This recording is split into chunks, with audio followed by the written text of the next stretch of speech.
25 साल में देश को विकसित बनाने का ऐलान बीते हफ्ते पीएम मोदी ने गुजरात वाइब्रेंट समिट में फिर से दोहराया था। यहां पर मोदी ने अपने तीसरे कार्यकाल में देश को तीसरी सबसे बड़ी इकोनॉमी बनाने की गारंटी भी दी थी। अर्थव्यवस्था को इस ऊंचाई तक पहुंचाने में टूरिज्म और उससे सबसे बड़े सेगमेंट धार्मिक टूरिज्म का भी बड़ा रोल रहेगा। देश की जीडीपी में करीब 2.5% की हिस्सेदारी रखने वाला धार्मिक टूरिज्म 22 जनवरी 2024 को अयोध्या में राम मंदिर के उद्घाटन के बाद तेजी से अपना योगदान बढ़ा सकता है।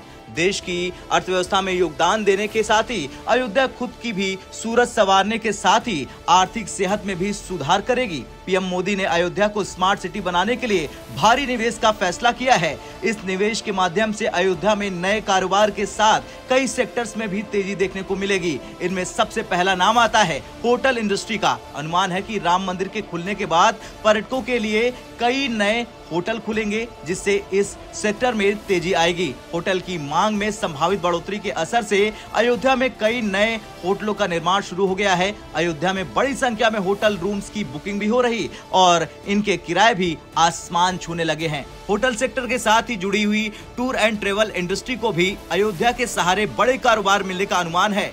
बड़ी बड़ी ट्रेवल एजेंसियों को अयोध्या की टिकट और स्टे की बुकिंग पर काफी बिजनेस मिलेगा। राम मंदिर खुलने के बाद एयर टिकट, होटल, कैब, बस और रेलवे टिकट बुकिंग से इन एजेंसियों को फायदा होगा। इसके साथ ही रेलवे और एविएशन सेक्टर को भी अयोध्या की वजह से काफी मुनाफा कमाने को मिलेगा। देश विदेश से लोग राम मंदिर घूमने आएंगे। इसके लिए नए साल से पहले ही 30 दिसंबर को PM Modi Ayodhya international airport का उद्घाटन कर चुके हैं। इंडिगो ने दिल्ली से अयोध्या के लिए फ्लाइट शुरू कर दी है। यहां से दूसरी एयरलाइंस भी उड़ान सेवा शुरू करेगी और पर्यटकों की संख्या बढ़ने से एयरलाइन सेक्टर में भी तेजी आएगी। वहीं जब इतने लोग शहर में आएंगे तो उम्र और दूसरी वजहों के चलते उन्हें इलाज की भी जरूरत हो सकती है। ऐसे में अयोध्या के आसपास में अस्पताल बनने भी शुरू हो गए हैं। लोगों की सुविधा के लिए ज्यादा से ज्यादा हॉस्पिटल खुलेंगे, जिससे इस सेक्टर में भी तेजी देखने को मिल सकती है। खैर, आपका क्या कुछ कहना है? क्या अयोध्या की वजह से भारत की जीडीपी और ग्रोथ करेगी